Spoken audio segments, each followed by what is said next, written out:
So during COVID, I started this little hobby. I started to make things out of stained glass. Things like this little project that I made here. It's like a little plant holder that you can hang up on your window.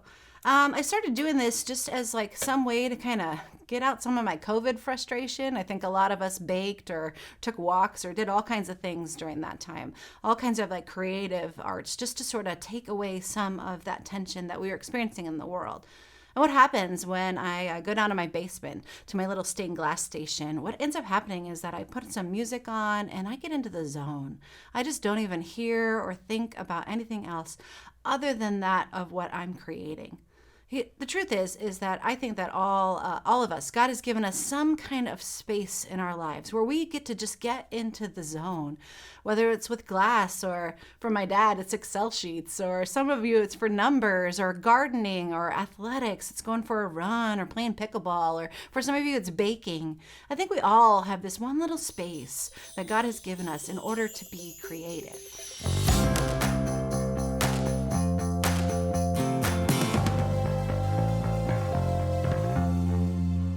Today in Exodus 35 and 36, Moses gathers the Israelites together and says, it's time for a free will offering, just like a good church leader would. He says, I want you to kind of give me all of your precious things, all of your gold and silver and bronze, all your colored yarns, any like animal skins that you have tanned that you can donate. We're going to all donate that. And the people, they go out of their way. They respond so aggressively to the point where the Bible actually says, Moses told them like, okay, we've got enough.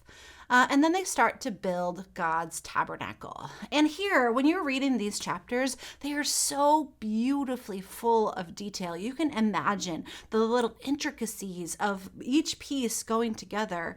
It talks about even how things were woven and how things were clasped together, the details of each piece being created in order to build God's tabernacle.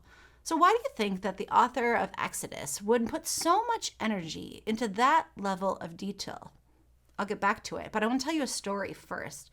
Father Greg Boyle, he's the founder of Homeboy Industries in Los Angeles, California. And Homeboy Industries is this, it's the largest gang rehab in the entire world.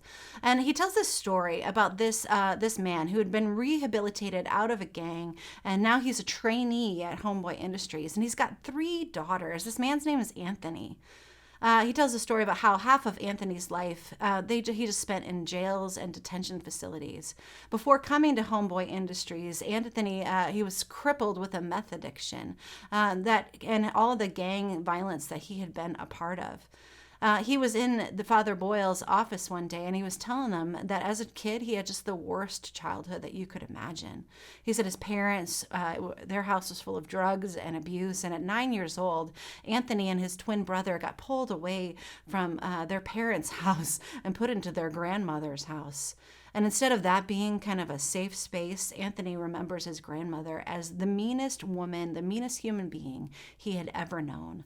Anthony says that every day after school and every weekend and all summer long for an entire year, Anthony and his twin brother, they'd be stripped down to their underwear, and they'd have to sit still in the hallway of their grandmother's house.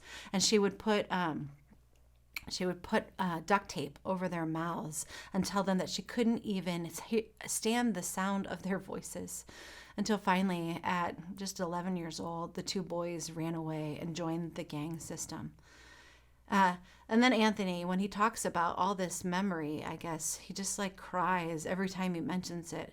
And he said, this is why I never shush my daughters. This is why when I hear the sound of their voices, I just rejoice. Even if they're loud and boisterous, when I hear the sound of their voices, I just rejoice. I will never shush my daughters. He says when the oldest one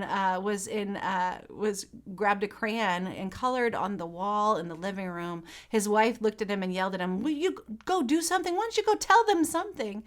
And then Anthony, instead of yelling at his daughter for coloring on the wall, he crouched down and put his face next to his girl and said, oh my gosh, that's the most magnificent artwork I have ever seen.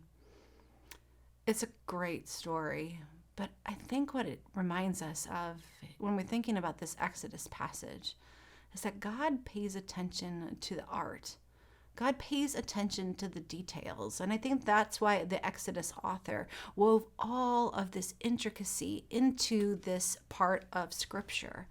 Because you could say that God's self is an artist. God is a creator, and God created us in order to create. And see, I think when God looks at you, it's kind of like how Anthony looks at his daughter. When God looks at you and what you're created, when God looks at how you're created, God looks at those few little gray hairs, or maybe if you're like me, a lot of gray hairs, or that little mole you have, or that little scar from something that happened when you were a kid. And God just stares at it and delights in it and says, "No, that's the most magnificent work of art I have ever seen." And God just can't quit staring at it. See, God created and delights in you, so you get to go and delight in creation. And whatever that looks like for you, whether it's a stained glass or an Excel sheet, whatever that looks like, not as some kind of task or reward, but just to delight in it, just to enjoy it. So here's my questions for you today. What's one way in your life that you get to be creative? And number 2, what's that feeling that bubbles up in you when you are creating? Let's think about that as you read the passage. You'll be in awe of what people created in the tent of the tabernacle.